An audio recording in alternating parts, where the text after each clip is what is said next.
Vamos lá, ilustres! Marcondes Fortaleza na área para resolvermos mais uma prova recente da FGV, Fundação Getúlio Vargas.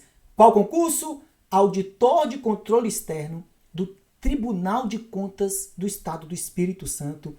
Provinha de fevereiro de 2023. Teve prova importante? Vem aqui no canal acompanhar a resolução das questões, tá certo? Se inscreve, dá um like, beleza? Vamos aqui, sempre seguindo a numeração original lá da prova, né? Ó, 61.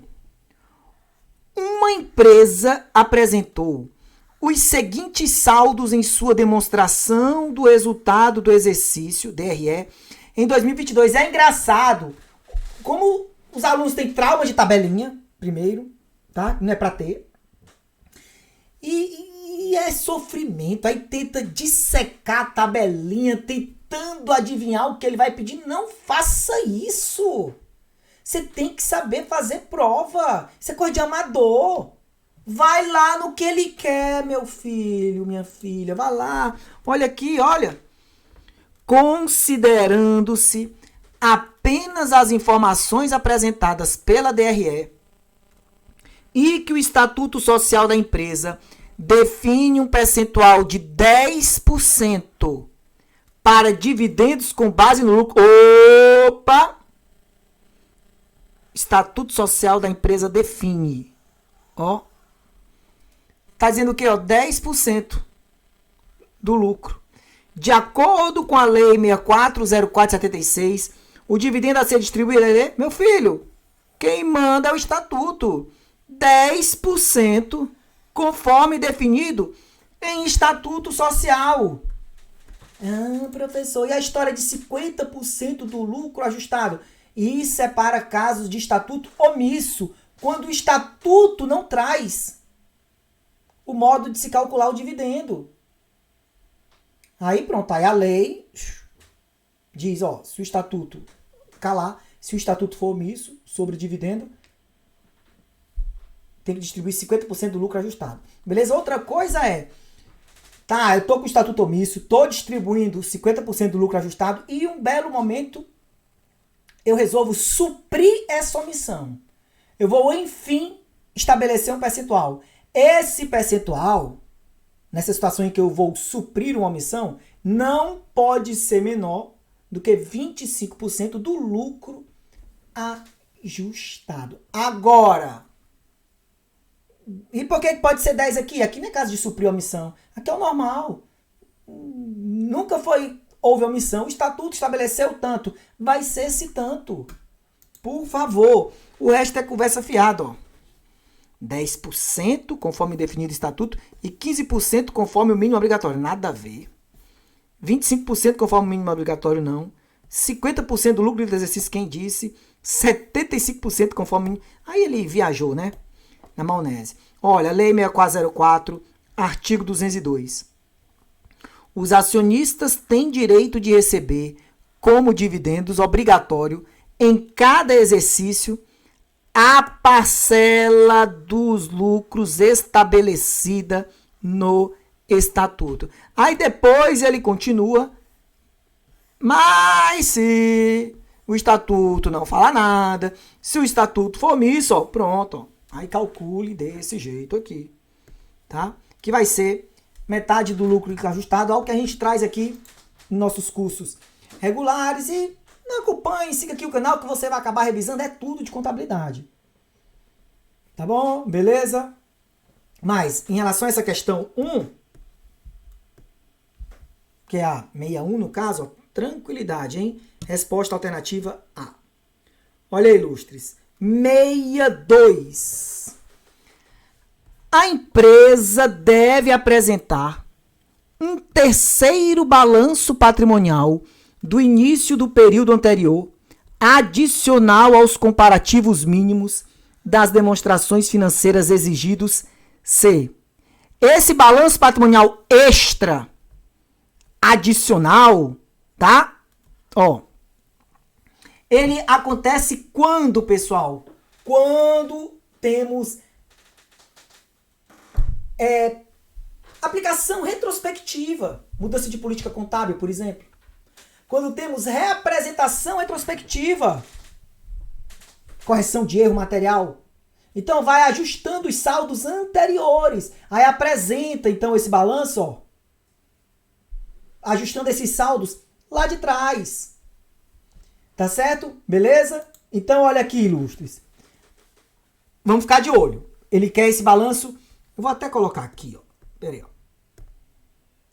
Isso tá, ó. Conjunto completo das demonstrações. Tá lá no CPC 26. Aí tem o kitzinho básico, né? Balanço, DRE, DRA, DMPL, DFC. Ó, notas explicativas. E tá aqui, ó. Ele tá falando disso aqui, ó. Balanço patrimonial do início do período mais antigo, comparativamente apresentado, quando a entidade aplicar uma política contábil retrospectivamente ou proceder à reapresentação retrospectiva de itens das demonstrações contábeis. Aplicação retrospectiva é mudança de política contábil. Reapresentação retrospectiva é correção de erro material, ou então fraude, né? Ou quando proceder à reclassificação de itens de suas demonstrações contábeis. Tá? Ainda tem, claro, DVA. Só para destacar aqui, ó, Lei 6404, ó, fala em balanço. CPC 26 também. Lei 6404, DRE, CPC 26, também. Aí a Lei 6404 fala em DLPA. Opa! No CPC 26, ó, já fala direto em DMPL. A 6404 até cita que se a companhia elaborar a DMPL, a DLPA fica lá dentro, né? Incluída na DMPL. Olha, Lei 6404, DFC, lembrando que companhia fechada, pequenininha, ou seja, PL menor do que 2 milhões, não está obrigada. Pela Lei 6404, mas pelo CPC 26, todo mundo. DVA pela Lei 6404, ó, só companhia aberta. CPC 26, todo mundo. Além disso, a lista do CPC 26 é mais abrangente. Tá? DRA, notas explicativas e esse balanço patrimonial adicional. Ó, que é o que ele está querendo aí. Aplicação, representação, retrospectiva. Então, vou até botar aqui, ó. Aplicação,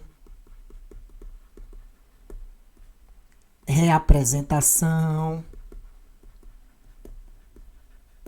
retrospectiva. Beleza, então vamos lá. Esse terceiro balanço ele deve ser apresentado quando, né? Ó, a entidade ajustar as estimativas de perdas de crédito esperadas. Não, isso aqui é prospectivo. Mudança de estimativa. Alterar o método de mensuração das propriedades para investimento. Bingo! Exemplo clássico de mudança de política contábil. Mudança na base de mensuração. Então, é sim uma alteração clássica. Mudança clássica de política contábil. Aí tem aplicação retrospectiva. Como assim, professor? Só lembrando, por exemplo, ó, você adquiriu uma propriedade para investimento em X1. Inicialmente tem que ser custo de aquisição.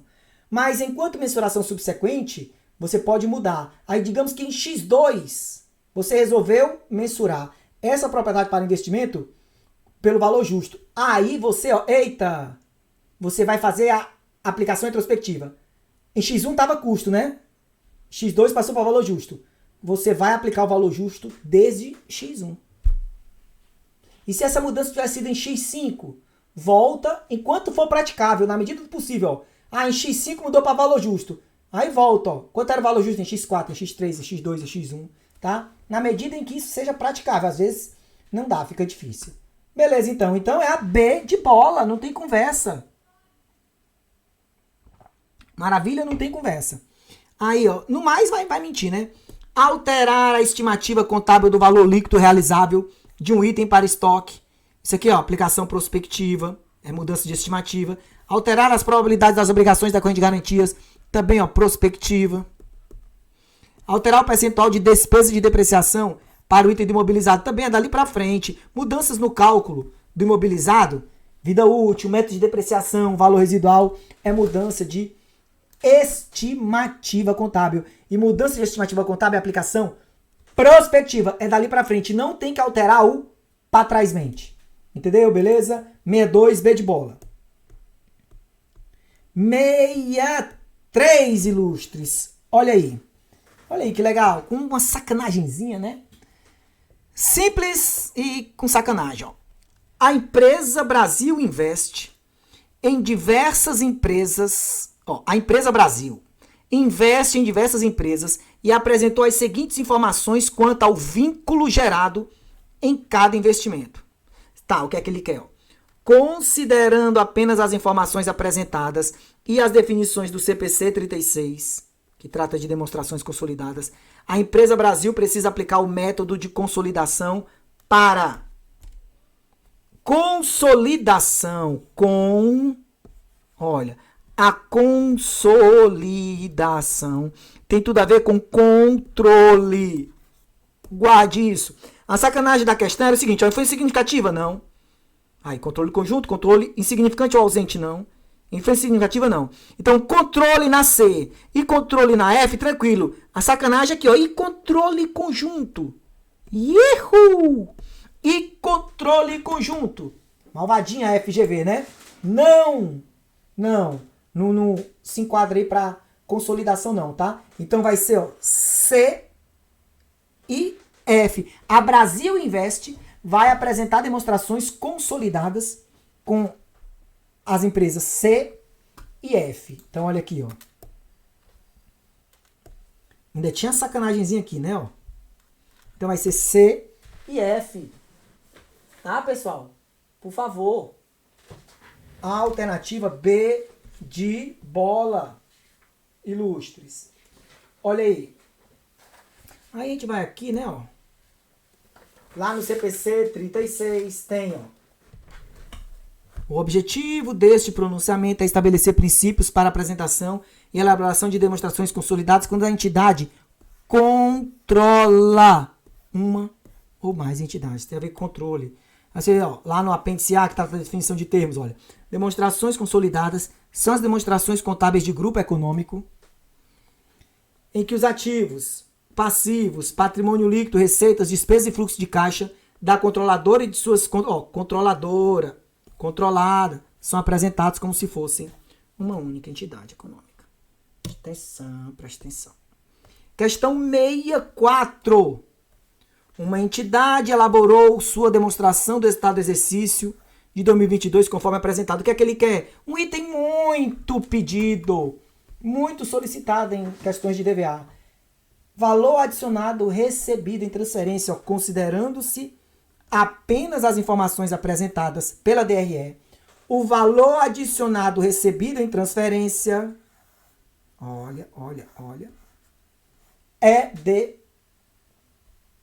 Valor adicionado recebido em transferência, pessoal, tá aqui, ó. Calma, tá aqui, deixa eu sair do meio. Esse tá lá no CPC 09, tá? Resultado de equivalência patrimonial, ó. O resultado da equivalência pode representar receita ou despesa. Se despesa, deve ser considerado como redução ou valor negativo. Ou seja, o resultado positivo na equivalência soma. O resultado negativo diminui aqui. O valor adicionado recebido em transferência. Receitas financeiras. Inclui todas as receitas financeiras, inclusive as variações cambiais ativas, independentemente de sua origem. Despesa financeira não vai ser diminuição aqui não, hein? A via de mão dupla terminou lá na história da equivalência. Despesa financeira é distribuição para terceiros, por favor. Outras receitas. Inclui os dividendos relativos a investimentos avaliados ao custo. Receita de dividendos, tá? Receita de dividendos. Despesa de dividendo. Não existe despesa de dividendo, hein? Receita de aluguel. Ó, direitos de franquia. Cuidado. Do mesmo jeito da despesa financeira, que é distribuição para terceiros, a despesa de aluguel também é distribuição para terceiros. Tá? Então, aqui, ó, espremendo. Valor adicionado recebido em transferência. Receita com equivalência. Receita financeira. Receita de dividendos. Receita de aluguel. Geralmente ele mostra essas 4. Por favor, pessoal. Aí, olha aqui, ó. Ele quer esse valor adicionado recebido em transferência. Receita de vendas de bens e serviços. Eu vou enquadrar lá no item DVA, tá? Lá na DVA. Item 1, receitas. Custo dos bens e serviços vendidos, insumos. Resultado bruto é só um subtotal. Despesas e receitas operacionais, ele vai detalhar. Despesa com venda, né, ó. Despesas gerais e administrativas, nada disso é receber de transferência. Eu preciso de mais detalhes para enquadrar lá na DVA, né? Resultado de equivalência patrimonial. Opa! Receita de dividendos. Opa! Resultados do resultado financeiro. Isso aqui é só um subtotal. Resultado financeiro. Eu quero saber receita. Ó, receita, 63. Despesa financeira, distribuição. Resultados dos tributos. Subtotal. Imposto de renda, distribuição para o governo. E ele ainda que separa aqui, né? O corrente, diferido. Enfim, olha aqui, olha aqui. 68, neném. Não tem conversa. Alternativa de dado. E olha aqui que moleza 65, pessoal. Por favor. Isso aqui a gente está cansado de saber. Tributo diferido fica sempre no não circulante. E tributo diferido, quer seja ativo ou passivo, tá? Não está sujeito a ajuste a valor presente. Por favor, vamos desenrolar isso. Então, olha, uma empresa comercial está separando seus ativos e passivos circulantes e não circulantes para elaborar o balanço patrimonial, tá bom? O contador, ao verificar os requisitos do CPC 26, apresentação das demonstrações contábeis, observou que, olha, que questão tranquila, pessoal. Dava para fazer numa boa. Os ativos e passivos devem ser apresentados por ordem crescente de liquidez. Ai, né, ó, decrescente. Os ativos, né, em ordem decrescente de liquidez. Os passivos em ordem decrescente de exigibilidade. Mas cuidado, porque o CPC fala o seguinte, ó, isso aqui engancha muita gente. A gente pode apresentar ativos e passivos seguindo a ordem de liquidez, ó. Então, esse termo serve inclusive para passivo também. Mas o crescente aqui, ó, avacalhou, sai pra lá. B. O passivo deve ser classificado como circulante quando for caixa e equivalente caixa. Se você marcar B, na hora que você marcar, chegam 10 advogados para lhe processar. 10 advogados bons. Por favor, pessoal. Por favor. Caixa, passivo. Vou ficar calado. Tá, então, ó, não, né? Por favor. Ativo. Os impostos diferidos não devem ser classificados como circulantes. Uhul! Ativo fiscal diferido, sempre. Ativo não circulante e passivo fiscal diferido, sempre. Galera tem medo do sempre, né? Ó. Passivo não circulante. Ok. Então é a C. O ativo deve ser classificado como circulante quando for adiantamento de clientes. Ativo não, passivo. Professor, você diz nos seus cursos que adiantamento, alguém ativa isso. Quando eu adianto para alguém. Mas quando alguém adianta para mim, quando um cliente adianta algo para mim, eu fico devendo. Olha a interpretação de texto. Por favor. E o passivo deve ser classificado como circulante quando for uma despesa antecipada é ativo. Ó, despesa antecipada. Quando você antecipa, você paga de forma antecipada, você fica com direito, ó, ativo. Agora, uma receita antecipada, quando você recebe de forma antecipada, tá? Só escreva direito, professor, porque me dá um tremelique aqui, antecipada. Pronto, tá aí, ó, passou o tremelique. Receita antecipada, passivo. Beleza? Joia? Então, alternativa C, ilustres. Já a gente continua. Helenha.